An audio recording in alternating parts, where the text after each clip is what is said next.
Good afternoon, RNI Days. Good afternoon, everybody, and welcome to the session Repowering the EU with Clean Energy. And I know that you have already had a very exciting day today at the RNI Days, but I'm sure that you will be able to find a bit of energy to stick with us for this very exciting session. We have four very distinguished speakers with us here this afternoon, and in the next 45 minutes we will be learning all about how we can repower the EU with clean energy to really make sure that on the one hand we contribute to our climate challenges. At the same time, we will also be able to strengthen the competitiveness of our industry. And of course, in the context of the current geopolitical situations, it is more important than ever to become independent from our energy supplies, in particular from Russia. And it is in the context of the Repower EU action plan that the Commission adopted a few months ago that we are really having this discussion with our distinguished speakers. But before we go to our first speaker, I would like to just check and ask you a question through Slido. So if you can connect through Slido, and this is just to see where you're from. So please type in your chat in the Slido where you're from, because it would be really interesting to see from all corners. I hope we are connected today to the session, because we need the clean energy transition, not just in some parts of Europe, but of course we need it in the entire European Union. So I hope that we can launch the Slido now, and you can type where you're from, and then hopefully we will see a word cloud to see where we are all connected from. And I already see France and Iran. That's really, really amazing. Great that we are also having colleagues from us from beyond the European Union. And that is, of course, also extremely important, because we also need to make sure that we accelerate the clean energy transition globally. And whilst our word cloud is forming, in the meantime, I see we have now many people from Germany. I would already start by introducing our first speaker. And this is really a big honor for me to have with us today in this session Mr. Buzek. Mr. Buzek, I don't think needs any introduction at all. Mr. Buzek has been Prime Minister of Poland, but has been in the European Parliament, a very powerful man with a lot of energy already since 2004. And I have to say that I had actually the pleasure of working closely together with Mr. Buzek when we were negotiating the Horizon Europe program. And I was so impressed, because we were negotiating all day, all night, and then we came out of negotiations like at 3 o'clock in the morning, and the person with most energy was Mr. Buzek. So it's a real honor and pleasure to have him with us today. So Mr. Buzek, I would like to give you the floor to start with the opening speech for our session. Thank you. Thank you very much, Madam. Great mood. It's fantastic that we can see you smiling and being so full of energy. Well, it is true. I started some years ago. So, I mean, ever since my first term in European Parliament, when I had the honor to work on both 7th framework program, it was many years ago, and first strategic energy technology plan for the EU. It was the beginning of everything, and I treated both of them on those times as like Apollo program in the United States. And now, after some years, 10, 12 years, we've got a lot of results, very positive results. Let me say, more recently, with growing climate emergency and more ambitious climate goals, we realize that without accelerating and streamlining clean energy innovation, we will not be able to succeed. According to McKinsey report, Innovating to Net Zero, we require technologies that today do not exist or are not commercially viable for about 40% of the reduction needed to reach our climate neutrality. So a lot of new technologies are absolutely necessary. The good news is that we have the tools to reach most of these reductions. In reality, it will be getting more and more difficult the more successful we are in our journey. We should remember that for the strategic technology plan of the European Union for all the renewable technologies and also connecting our us in the European Union, we spent more than 20 billion euro in the last years. So it's enormous amount of money, both from European resources, money, and from our industry, from private sector as well. Great result and great achievement from point of view of money. So, ladies and gentlemen, since 24th February, as you mentioned, Madam, is even quite new situation. Our success is still about long-term prosperity and competitiveness. It is still about leaving a planet for our grandchildren to inherit with dignity. But now it is also about our independence. The stakes is how we mobilize clean energy innovation were raised since 24 February, even stronger than ever before.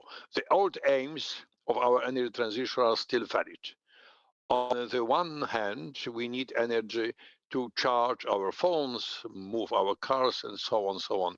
Without stable and affordable energy supplies, Europe's competitiveness, our companies, and our jobs will not be sustainable. At the same time, we want and need to produce and use energy without putting a burden on our environment. But we are no longer willing to pay for Russian energy and have these profits directed at war against Ukraine and Europe. As EU, we will no longer allow energy to be weaponized. It's a very important change in our thinking, generally speaking.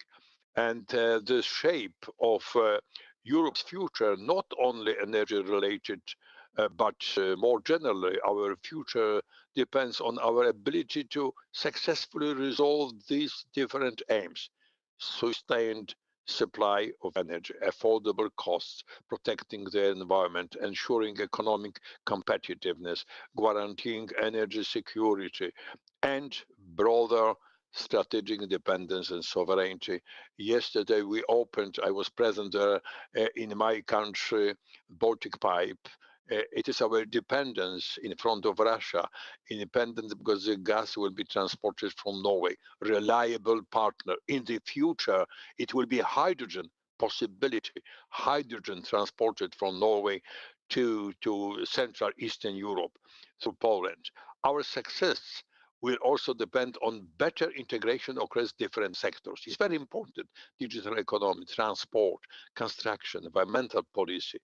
The European Commission will soon make proposals on how digitalization of the energy sector can help us advance more swiftly our transition. Transition in energy. Everything starts from energy. At the same time, this past month proved that energy security is the cornerstone of everything, not only our economic prosperity, but the every sovereignty of our states depends on our ability to ensure energy security. As we turn to energy system founded on dominant share of renewables in energy mix, we will have to address fundamental energy security challenges as long as there is no affordable, large-scale, high-efficient storage balancing systems. Storage balancing solution. The hydrogen, new era for hydrogen. In new era, we will have electricity from renewables, hydrogen, and biomethane, for example. Nothing else. Three energy carriers, maybe some biomass, but it is not easy to achieve biomass which is environmentally suitable. And in general, it's our energy of future, energy market share. And we are working European Parliament. I am responsible for that hydrogen package. That's hydrogen package, very important for the future. The key to addressing these challenges lies in mass-scale investments in the development of domestic electricity grids, modernization investments. This is a prerequisite to ensuring resilience and energy security throughout our energy transition. And let me say, for the end, because I'm thinking seriously that it was only 7 minutes for my disposal in the speech, so I should go to the end as soon as possible. Everything starts from research and innovation. Nothing else should be as important as research and innovation. If we would like to towards repowering the EU with clean energy, it is still of our meeting. Perhaps most importantly, we must understand the EU's energy transition will change not only our policies, our economy, but the way we live. That's very important for all of us. It will no longer be only about choosing energy efficient products, A class over B.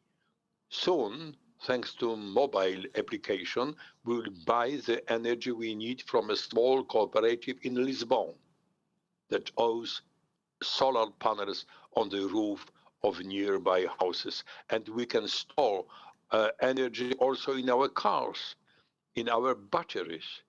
This is not science fiction. It is our future. It may be overshadowed by current energy crisis, as you said, Madam. Now it depends on Russia, but it is already happening. Everything is happening. Europeans must be prepared for these changes. We must be able to turn them into an opportunity so that EU's energy transition is capable of mobilizing our citizens. Let us do that in delivering on the opportunities that come with our transition to climate neutral economy and in navigating the profound disruption, social, economic, political, technical. We see them very clearly. That then brings to our life. Our overall success depends on how effective we are in coming up with new technological solutions and in bringing them from labs to homes. So innovation, research, but innovation and innovation. In our research program, we've got a special pillar of innovation that was not before. Well, 15 years ago, when I was responsible for R&D program, because last time you mentioned, Madam, I was responsible for negotiations as a chair of each committee. But 10, 15 years ago, I was responsible as rapporteur, and I decided the most money in energy sector went to renewables, nothing else. Thank you very, very much. Let us go in elections. Thank you for invitation. It's great discussion. All the best. Thank you so much, Mr. Buzek, for this extremely inspiring 7 minutes. Unfortunately, we only had 7 minutes because I would have loved to listen to you much longer. I'm so happy to hear that in the European Parliament you are defending hydrogen.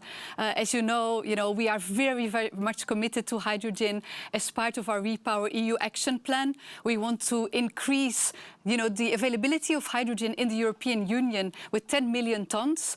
That we want to produce inside the EU, 10 million tons that we want to import inside the EU, and also the Commission has been made available 200 million euros in addition to roll out hydrogen valleys across the European Union. And also thank you for underlining the important role of research and innovation. Biomethane as well. Yes, of course, that as well. Okay. Absolutely very important. And thank you also for making the importance of research and innovation, so I don't need to do that anymore. As part of our Repower EU action plan, of course, we also have a very important strategy on solar energy, and I also hope we will be able to discuss a bit more in this session. But let us quickly go back to the results of the word cloud, because I can see that we have more than 35 countries actually that are connected to our session, also including countries outside the European Union. And that is of course very important that we also work together with countries outside the European Union.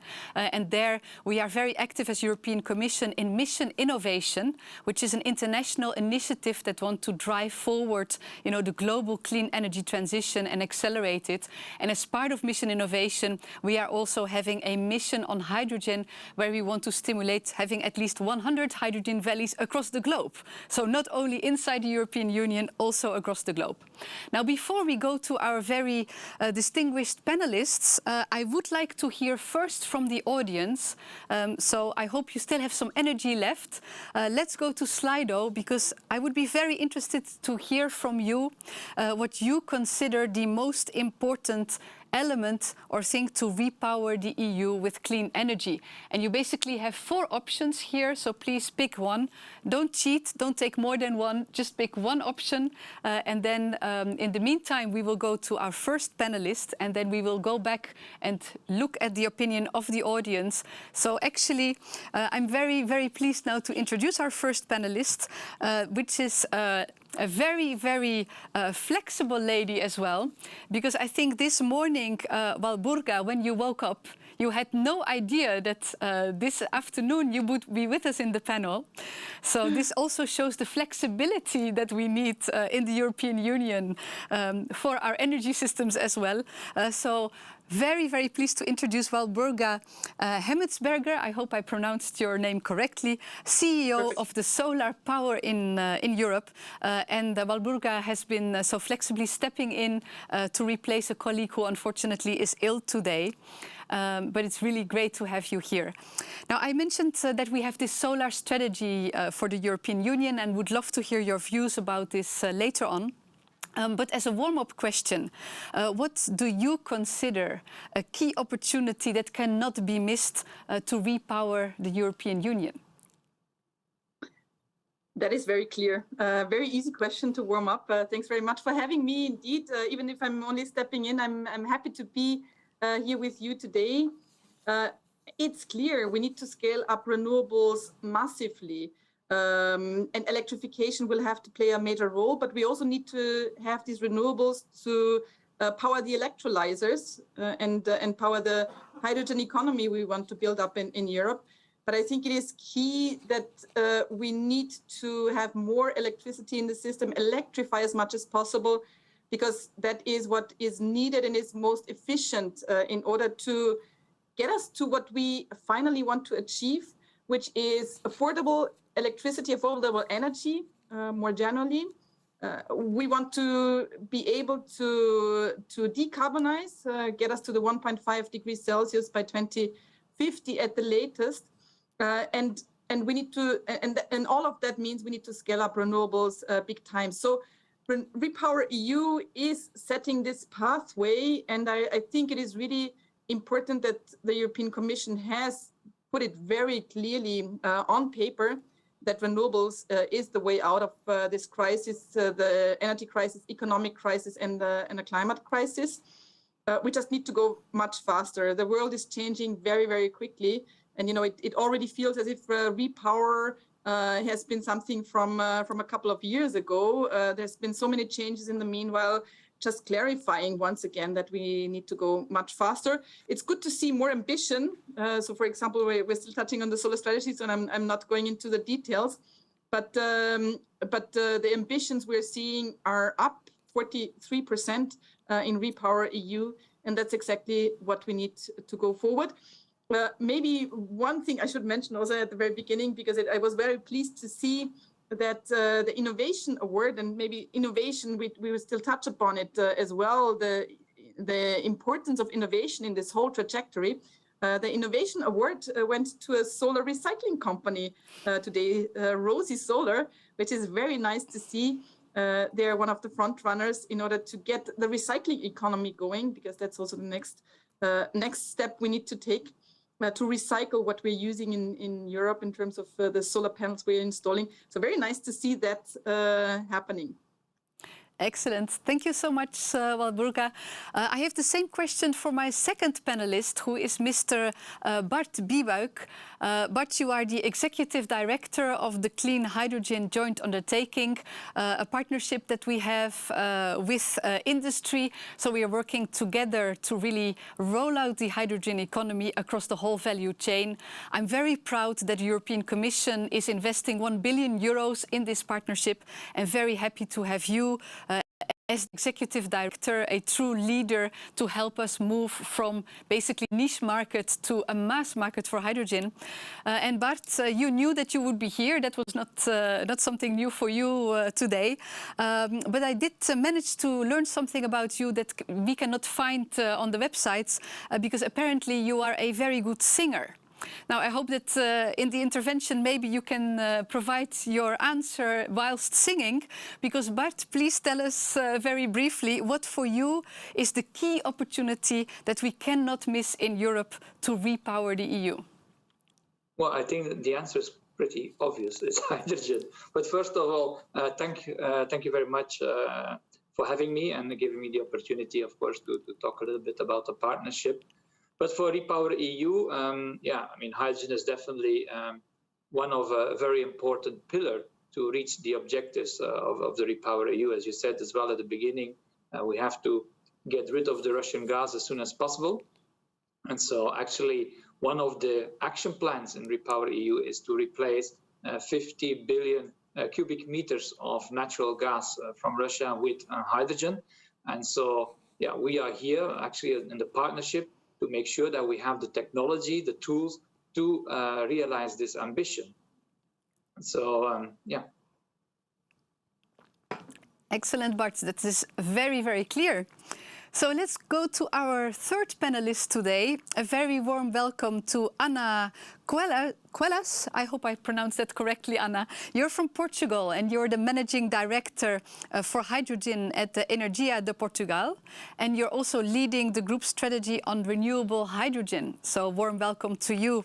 And Ana, I've understood that actually, I mean, you're very happy with your job, but you also would have liked to be a superstar with superpower, because I'm told that you would be able then to control time, slow down and speed up when necessary.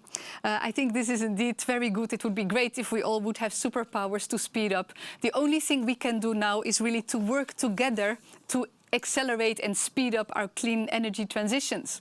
So Ana, for you also the same question. What do you think is the key opportunity that cannot be missed to repower the EU? Well, first of all, thank you very much for the invitation to be here. It's a real pleasure to share some thoughts with you. Well, I think that we're all on the same page when we talk about renewables and the need to decarbonize, and the tremendous boost that today's context, not just motivated by the decarbonization and climate change, but as this was already discussed here in the introduction, also motivated by the needs to strengthen our security of supply. Of course, renewables, and in every way we can develop and integrate more renewables into the grid and electrify the consumptions, directly electrify the consumptions or indirectly electrify in those applications that have no alternative. So that's all good news, and that's a tremendous opportunity. I guess the only thing that we really need to be careful is not to not to really miss the opportunity to do it right. I mean, I think it's a tremendous opportunity to grow, to really grow independent in terms of energy independency, to grow clean, and to grow in an economic way. But we also cannot really miss the social angle, all of this energy transition, and make sure we do it really with the fundamental, solid motivations. Excellent. Thank you so much, Ana. That was very, very clear. So let's, before we go to the next round of discussions, quickly go back to Slido and to see actually what our audience is thinking is most important to repower EU with clean energy. And I see here actually that there is a bit of a, it changed again, but there is a bit of a division. There's not a clear winner here. I hope you can all see it also on your screens, the results from this poll. And I think this is indeed very telling that, of course, we need to work on various fronts in order to make sure that we can accelerate and achieve this clean energy transitions. So I would like to dive a bit deeper now into the challenges and opportunities that we are having for the European Union. And Bart, I would like to start with you, because of course you have a big overview of the situation that we are in the European Union with developing and rolling out the clean hydrogen technologies across the value chain. And I would like to hear from you, where do we stand in the European Union, Bart? And how are we doing if you compare us to other countries? And do you see any specific, strength for the European Union, or any opportunities, or but maybe also some threats? So could you basically, give a bit the policy context in the global, taking into account the global picture? Well, absolutely, and thanks for the question. Well, I think first of all, as Europeans, we should be extremely proud that actually in the hydrogen technology, we are one of the leading countries or continent in the world. I mean, in 2008, when the Commission decided to set up the first joint undertaking on hydrogen, of course, nobody would know at that time what role hydrogen would play. And actually, it was the right bet that the Commission made at that time to really invest in hydrogen. And it's thanks to this joint undertaking and the Commission's bet, I would say, that today Europe is leading in this technology. In which exactly in this total value chain or supply chain of the technology, I mean, electrolyzers clearly, I think the biggest electrolyzer producers are based in Europe. They are also getting a lot of orders from outside of Europe, from Australia and so on and so on, even from US and so on. So it's clearly that the rest of the world is looking to Europe in terms of electrolyzers. Also, when you look at the patents and publications, clearly European continent is leading in that area. Another area where we are quite strong is, for example, hydrogen refueling stations. There we see also that we are actually exporting a lot of our hydrogen refueling stations to other parts in the world. So another area I think is definitely the regulatory framework, and that's more on the policy. But Europe is really advancing very fast in putting the right regulations, the right, let's say, policies to push hydrogen into the system, into the energy system. So, and I see also that other parts of the world are learning there. Of course, what is the threats? I think this is the speed. It was already mentioned. Speed is extremely important. Now, other countries are also coming up in this technology very fast. I mean, they understand now what the role for hydrogen is in the decarbonization, and it's an important role. I mean, in Europe alone, we believe 20 to 25% of the decarbonization target can be reached, or of the final energy that we will need in 2050 can be reached through hydrogen. And I think also I saw last week in the US, they said that 10% of the CO2 reductions should come from hydrogen. So you really see that many countries understand the importance. So they're all speeding up. And of course, we have a lot of governments. Our decision-making or policy-making takes a lot of time, because we want to make sure that everybody is on board. And we need to make sure that because of all this negotiation and all trying to bring everybody on board, that this doesn't delay us, and then that other countries in the world are taking over the leadership. And I believe, for example, in electrolyzers, I see that also now, for example, in China, they are really investing a lot. They are not there yet in terms of the technology level, but they are moving very fast. So I think the key will be to scale up faster in Europe. And I believe that the European Hydrogen Bank, that during the State of the Union, which Mrs. van der Leyen has announced, is one of a very good tool, but also the IPCEIs.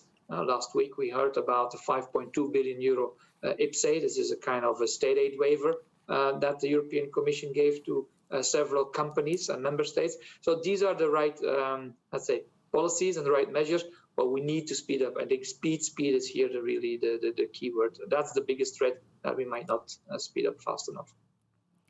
Excellent. Thank you very much, Bart, for a very clear answer. So if I understand correctly, we are actually, as European Union, in pole position, but we need to speed up in order to stay in that position. So thank you very much for that. Absolutely. I mean, it's like what we mentioned last year. It's like running a marathon, but you can be leading at kilometer 10, but what counts is at the end, who is winning at the end. And so we need to keep that leadership, and you need to keep up the speed. Thank you so much, Bart. It's very, very clear. Anna, I would like to turn to you now, because I've also understood that in Portugal you are developing various hydrogen valleys, which are basically rolling out a hydrogen economy at the local level. I understand that you have a Sines industrial hub, which will produce green hydrogen for use in a refinery, and which will also be injected in the gas grid. Can you say a bit more about the developments of these hydrogen valleys, and how do you see the market growing to meet the demand that we have for these hydrogen valleys? Well, very, very well, and just actually keeping up on what Bart just mentioned about IPCEI results that were announced last week by the European Commission. Actually, we're very, very happy, and I'm really, really proud with the accomplishments so far, because out of the 7 projects that were actually selected in Spain, 3 are projects that we are developing, and 2 of them fit exactly in the concept that you were just describing about hydrogen hubs. So we are developing, it's part of our strategy of transition of our coal assets. It's part of our strategy to really analyze the opportunity and the potential to transform these assets and these sites into hydrogen hubs everywhere it makes sense. And so actually in Portugal, around Sines, as you mentioned, where we have a coal power plant that is already decommissioned, and also in Spain, in Boño and in Los Barrios, these are 2 of the sites that have the IPCEI status. So in all of these sites, we are developing a concept of a first phase of 100 megawatt electrolyzer to locally produce and locally support the transition of also our neighbors. The reality is that really it seems that everything comes together on these sites, because we have, of course, we have infrastructures there, not just we have the land, but we have grid connection infrastructure, access to water, even desalinated water. We have good renewables, both wind and solar, in all of these sites, of course, in Portugal and in Spain. And our next door neighbors are heavy industries, because these are, of course, heavy industrial areas around ports, around deep water ports that also can potentiate to scale up, longer term scale up, and even export from these sites. So we really have a set of conditions that are completely different from developing a greenfield project. And also we have a strong commitment with these regions that are under transition. We've been in these regions and actively participating in these local economies for decades with our coal power plants. So we are very committed with this concept. We truly believe that all the fundamentals are there, and these are very robust and solid projects that will bring not just decarbonization to those sectors that have no better alternative to decarbonize, the heavy industries, but we're also promoting economic growth and just transition. All of these sites are within the identified just transition regions as well. So really delivering on all fronts, and very committed to this concept. Excellent. Thank you very much, Anna. That's really wonderful news, and congratulations also with the IPCEI. Then now I would like to turn to Walburga for, well, I would like to dive a bit more in the solar strategy, because as you know, we adopted the solar strategy as Commission. We want to install 600 gigawatts of PV capacity by 2030. But I would be very interested to hear from you. Are you happy with this? There are like concrete actions announced there. Is it enough, or would you have liked to see something else? The floor is yours. Thank you, and thanks for the question.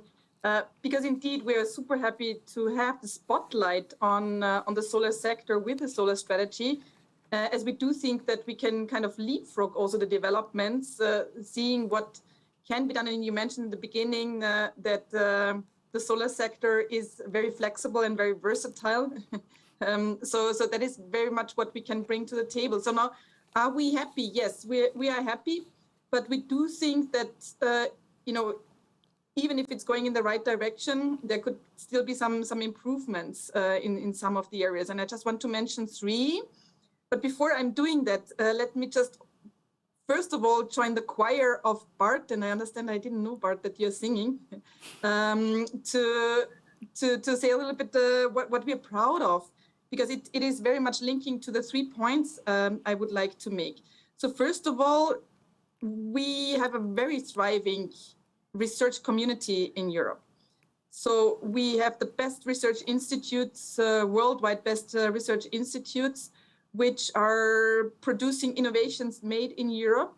But as Mr. Buschek mentioned in the beginning, what we're lacking is bringing, this connection between labs and fabs. So we need to make this connection of bringing the innovations to the ground. But we have a great innovation environment, not the least because we are also supporting this environment with Horizon Europe, for example. And the second thing I think we can be very proud of is that we have one of the biggest solar markets in Europe, producing a lot of jobs. We've just come up with the latest job report. So more than 500,000 jobs already today. And we might even have more than 1 million jobs already as soon as 2026. So one of the biggest solar markets in the world, which we can be very proud of. So now, what does it need in addition? The solar strategy already sets quite high ambitions, or topping up the ambitions that the European Commission already had with what you mentioned, 600 gigawatt, that translates into 750 gigawatt DC. That's the kind of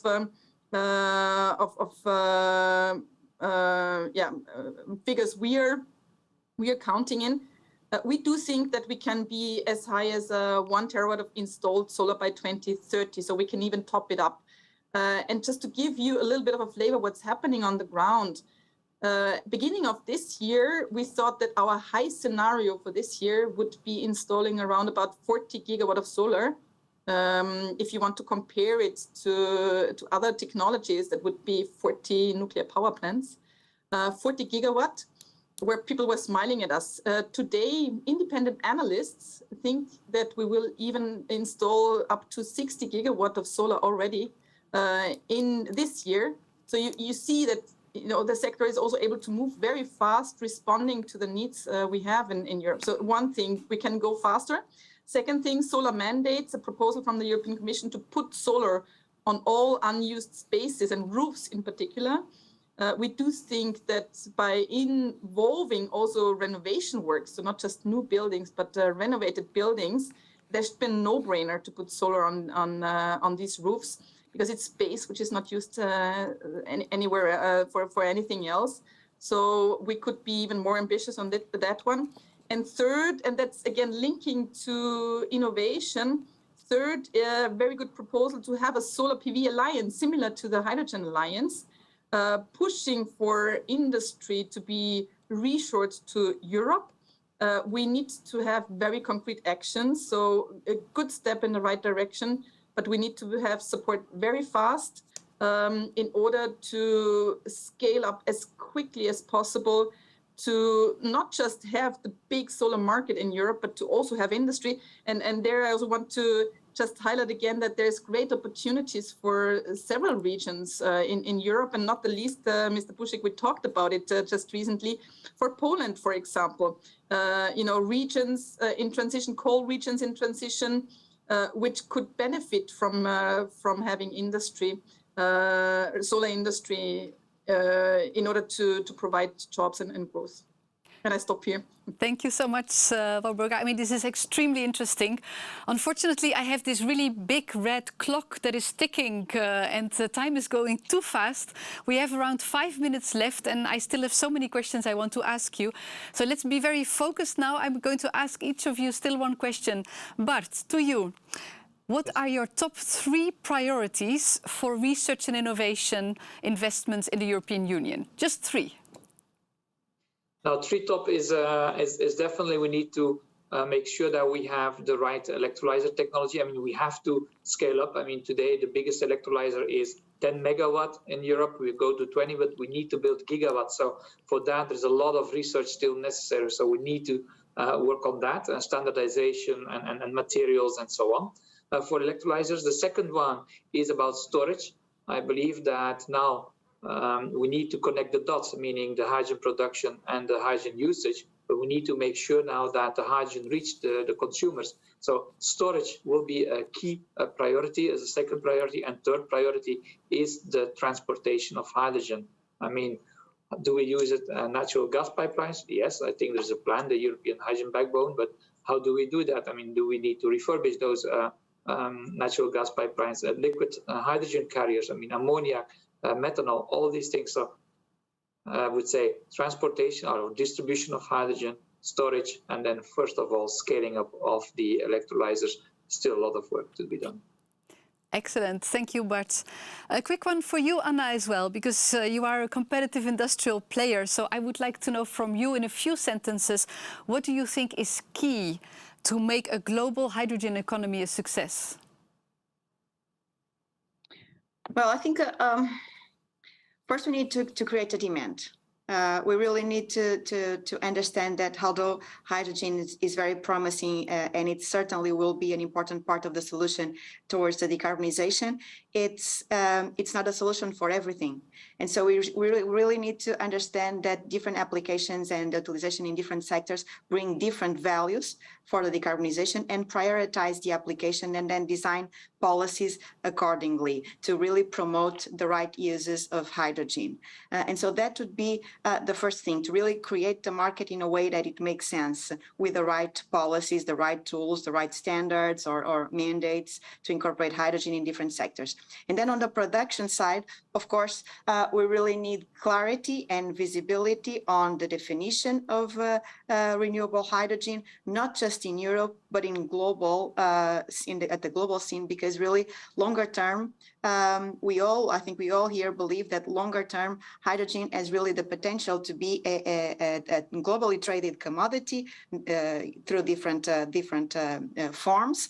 And so we really need to have a common language and a common understanding, harmonized rules in terms of what is the renewable hydrogen and the different standards and the different implications that entail for the setup of the projects. Of course, CapEx support and other types of support are very well needed in the beginning to quick start to the economy, but that's not all. We really need to understand that electrolyzers are the perfect example of a piece of equipment that really connects to energy vectors that are traditionally developed in silos, the electricity, the power, and the natural gas or the gas grid. And so we really need to potentiate this value by understanding that this is a flexible technology, so it should and it really should participate in flexibility markets. Thank you, Anna. I think that's very, very clear. So still a lot to do and a lot of clarity to achieve. Last question for you, Walburga, before we close, because it was already mentioned that we also need this just transition. Now, when you zoom in on solar energy in a few sentences, how can we achieve this? I mean, just transition for me is providing everyone with affordable energy, first of all, citizens and industry. And that's exactly what solar can do. You know, it has very short payback times. The only thing is that not everyone can really make this initial investment. And I do think that the European Union and some of the funds which are made available have to play a role in it. For industry, also clear corporate sourcing should be eased. There's a couple of things, guarantees of origin, for example, which need to provide that transparency. So there's a huge potential for industry to also get this affordable energy. That's the first thing. The second one, jobs. The more jobs we have, the more we can really embark on this just transition. Solar is providing most of the jobs of, if you compare all energy technologies, 2/3 of the renewable jobs. So that is also adding to the just transition. And last one, I was always already talking about manufacturing. So we need to also have an industry, reshore the industry to Europe. And this is bringing, again, jobs, but also value creation to regions and is helping in a just transition. in particular in coal, for coal regions in transition. Excellent. Thank you so much. Let's hear it. I think everybody at home is applauding for you. An amazing panel. We've learned that we are really in a pole position in the European Union to repower the EU. We need to speed up to keep that pole position, and we will also make sure that the transition will be just and affordable for everybody. Thank you so much for watching. Thank you to the panelists, and see you next time.